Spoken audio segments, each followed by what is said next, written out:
आज हामीले चाहिँ क्लास 12 को एकाइ फर्स्ट लोच तथा यसको मापन को बारेमा स्टडी गर्न गइरहेका छौँ। Elasticity and it's measurement. Elasticity भनेको तन्काव, कति मात्रामा मूल्य बढेपछि कति मात्रामा चाहिँ माग बढिरहेको छ, त्यसलाई इलास्टिसिटी भनिन्छ। अब सुरु गरौँ यसको डिमान्डबाट। पहिला डिमान्ड पढ्छौँ, त्यसपछि सप्लाई। डिमान्ड माग, वस्तुको मूल्य बढ्दा वस्तुको माग घट्छ, वस्तुको मूल्य घट्दा वस्तुको माग बढ्दछ। यो त हामीलाई थाहै छ मागको नियम, अर्थात् माग र मूल्य बीच उल्टा विपरीत सम्बन्ध हुन्छ। अब यसको शेड्युल तालिकालाई पनि हेर्न सक्छौँ। 5 4 3 2 1 लगातार मूल्य घट्दै जाँदा माग परिमाण लगातार बढ्दै जान्छ, मूल्य बढ्दै जाँदा माग घट्दै जान्छ। अब यसको कर्व उल्टा हुन्छ, माथिदेखि तला हुन्छ, किनभने यसको मूल्य र माग परिमाण बीच सम्बन्ध उल्टा भएकोले यसको झुकाव तलातिर हुन्छ। अब फाइनली आउँछ मागको लोचको अवधारणा।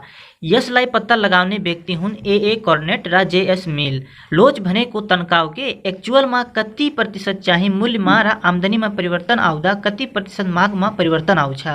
मागको लोचका प्रकार, मागको लोचको 3 प्रकार हुन्छन्, किनभने त्यसलाई प्रभाव पर्ने तत्त्व पनि 3वटा हुन्छन्, त्यही भएर मागको लोचको पनि 3 प्रकार हुन्छन्। मागको मूल्यको कारणले गर्दा मागमा तन्काउ आउँछ, मागको आयको कारणले गर्दा मागमा तन्काउ आउँछ र प्रतिस्थापन वस्तु र परिपूरक वस्तुको कारणले गर्दा मागमा तन्काउ आउँछ। मागको मूल्य लोच पहिला हामी स्टडी गर्छौँ। मागको मूल्य लोच, इलास्टिसिटी अफ प्राइज।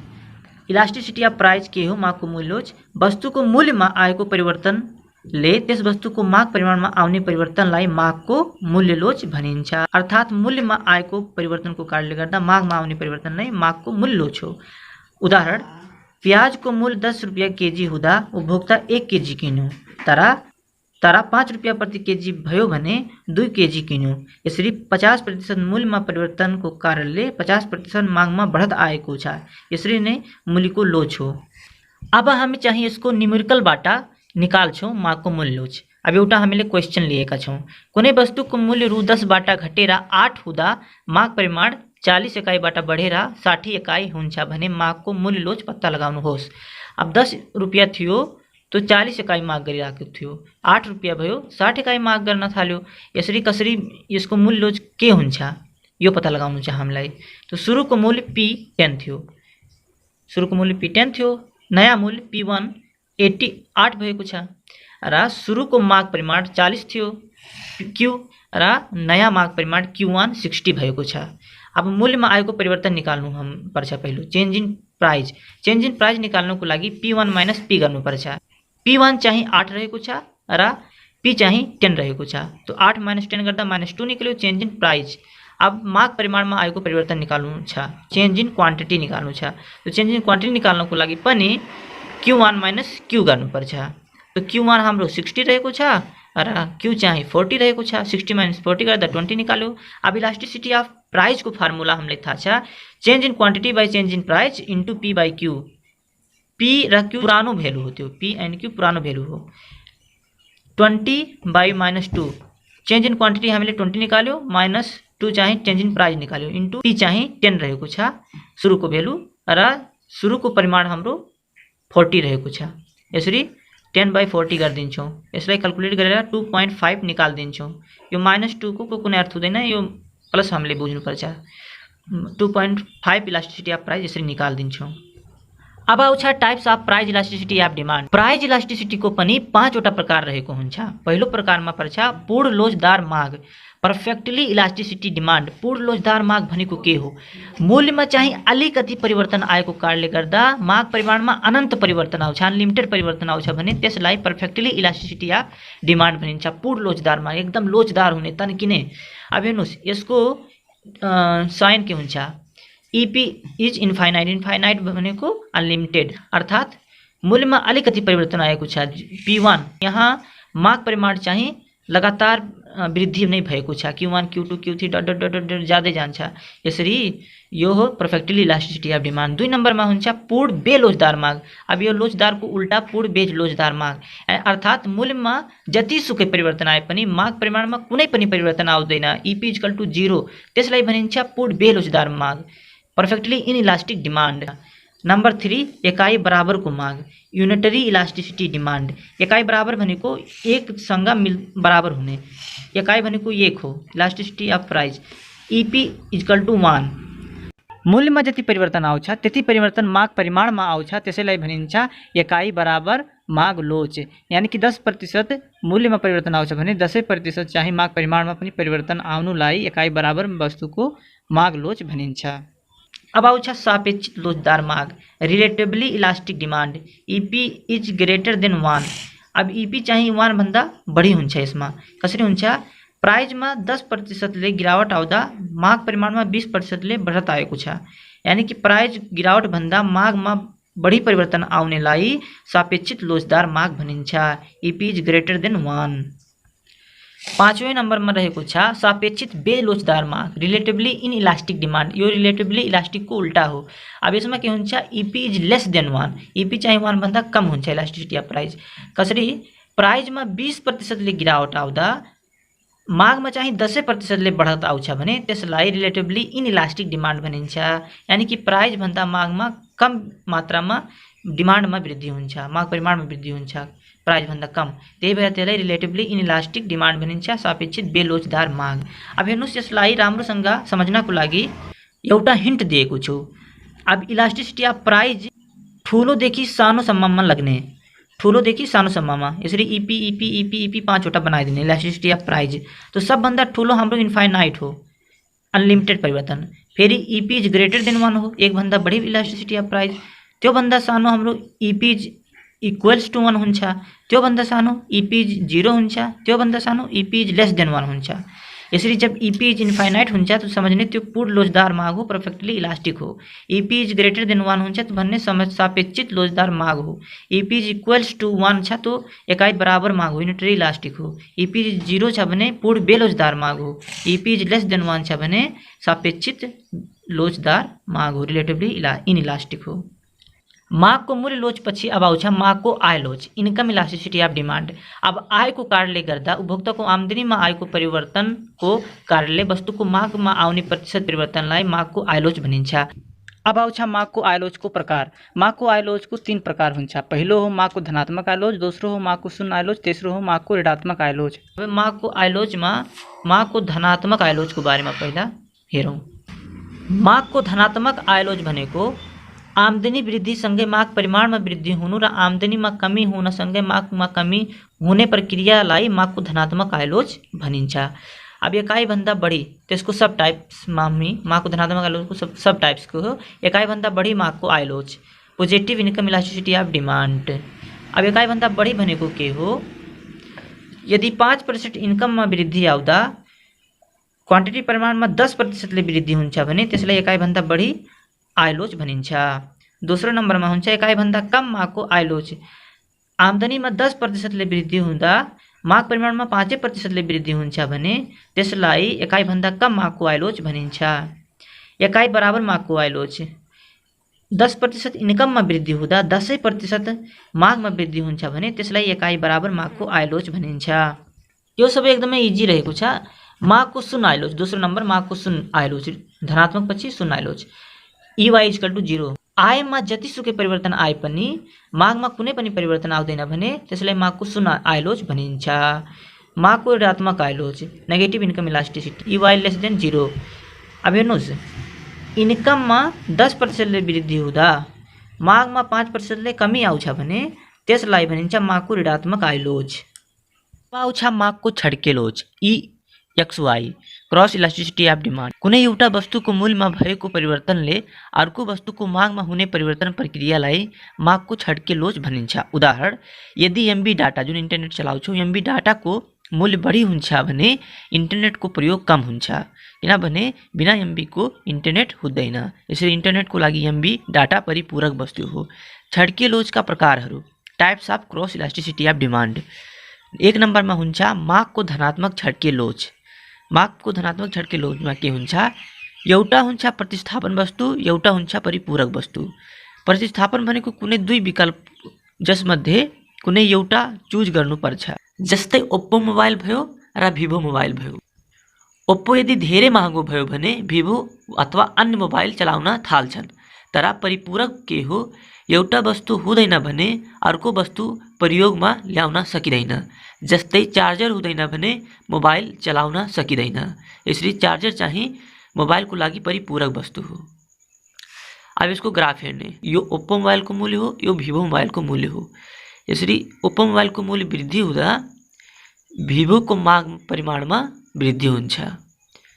यो थियो हाम्रो धनात्मक छड्के लोच।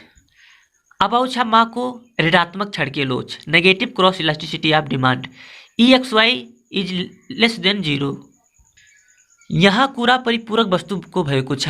एउटा वस्तुको मूल्यमा कमी आउँदा अर्को वस्तुको मागमा वृद्धि हुन्छ र एउटा वस्तुको मूल्य वृद्धि हुँदा अर्को वस्तुको मागमा कमी आउँछ। मानौ कार्यको मूल्यमा गिरावट आउँदा पेट्रोलको मागमा वृद्धि हुन्छ। किनभने जब कार्यको मूल्यमा गिरावट आउँछ तो कार धेरै किन्छन् र यसरी पेट्रोलको माग बढ्न जान्छ। यो थियो मागको ऋणात्मक छड्के लोच। अब आउँछ तेस्रो नम्बर मागको शून्य छड्के लोच, 0 cross elasticity of demand. EXY equal to 0। यहाँ चाहिँ परिपूरक वस्तुमा जतिसुकै मूल्यमा परिवर्तन आए पनि क्वान्टिटी डिमान्डमा कुनै पनि प्रतिस्थापन वस्तुमा कुनै पनि परिवर्तन आउँदैन भने त्यसलाई मागको शून्य छड्के लोच भनिन्छ। अब आउँछ मागको मूल्य लोचको मापन, measurement of price elasticity of demand. मागको मूल्य लोच कसरी मापन गर्ने? पहिलो हो पोइन्ट मेथड। अब पोइन्ट मेथड के हो आउ बुझौ राम्रोसँग यसलाई।